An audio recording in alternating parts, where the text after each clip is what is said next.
Halo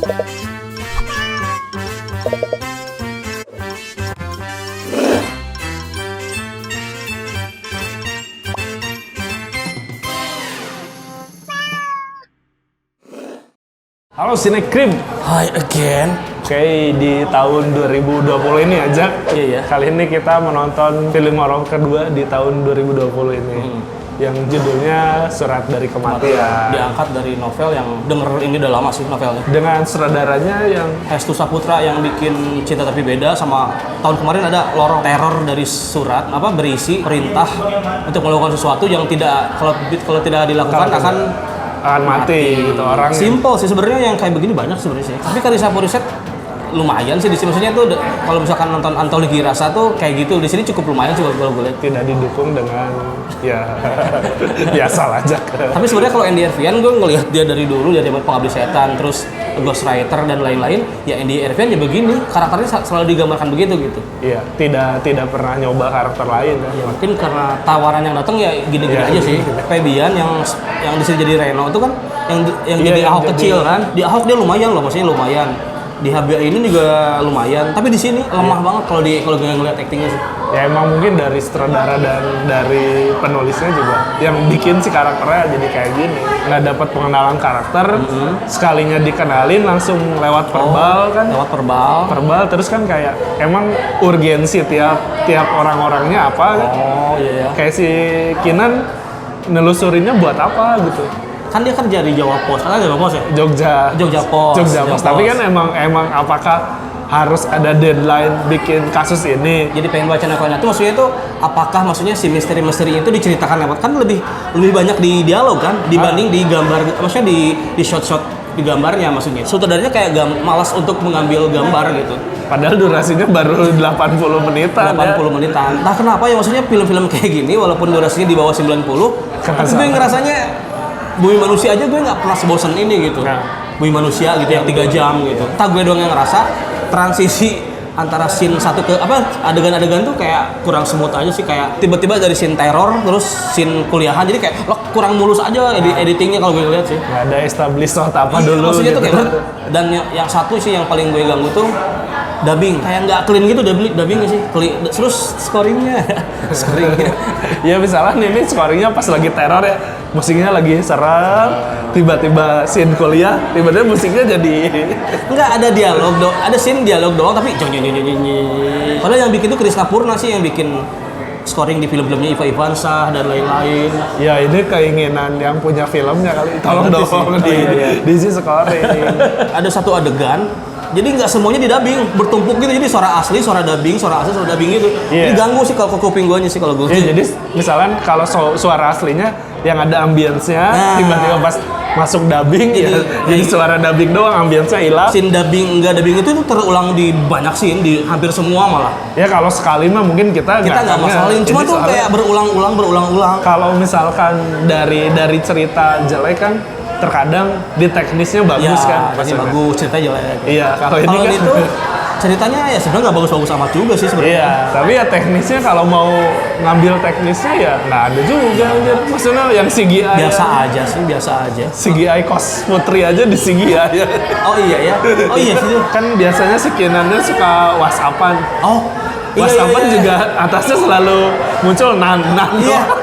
Si Kinan sama kayak gue sih, jadi dia selalu clear. Jadi tiap malam tuh di encet semuanya. Kayak gue, kalau gue sih gitu.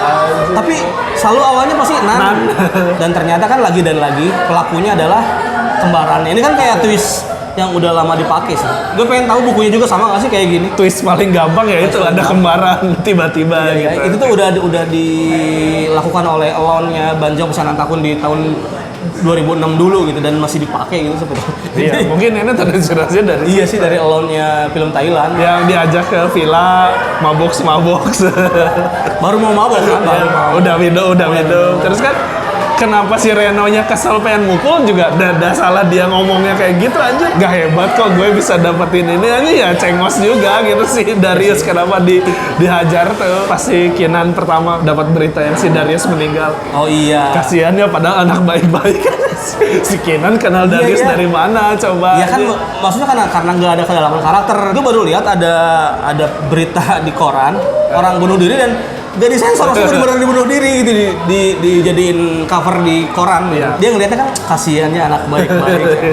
Kita tahu dari mana aja anak baik-baik. Mungkin di sini ada item dua kali anak baik-baik. Beberapa cover tuh kan pakai kadang gua, kadang aku, kadang saya. Dialog dengan sesamanya, maksudnya sesama temannya, maksudnya itu kayak berubah-ubah kalau gue. Itu ganggu juga sih. Tapi mungkin karena settingnya di Jogja aja. Jadi kan ada orang yang daerah, mungkin ada orang yang dari Jakarta. Gue nggak ngerasa juga Jogjanya di sebelah mana. Adanya hantu-hantu di balik misteri ini.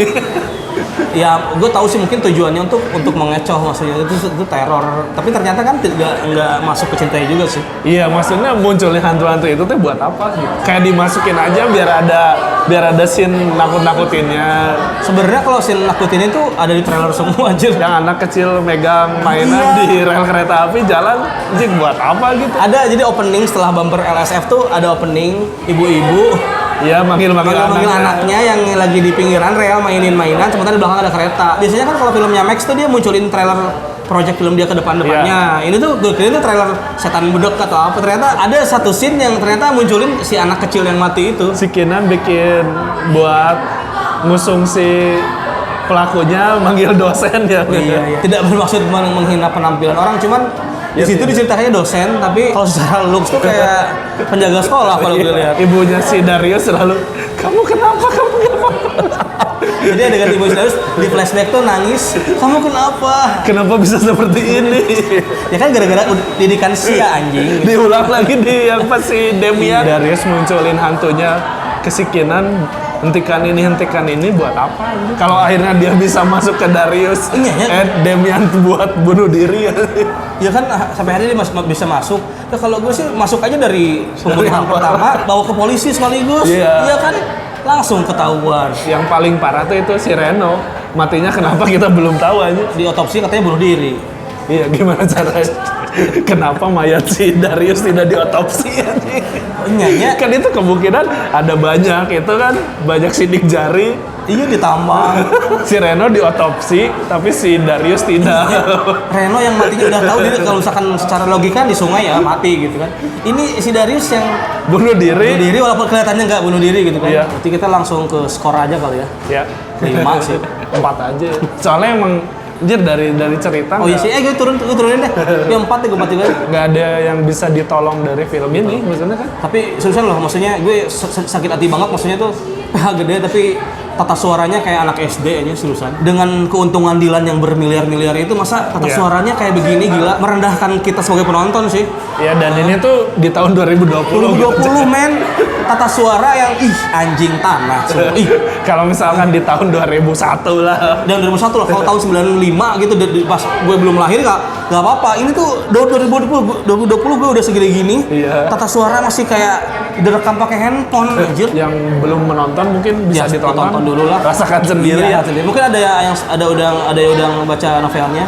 Iya. Gimana komentarnya, dan ada yang udah nonton filmnya, kasih tahu lah di mana perbedaannya kayak gimana. Gue pengen tahu sih. Subscribe Cinecrip ya. Di like, share, dan subscribe. Iya. Follow Instagramnya juga.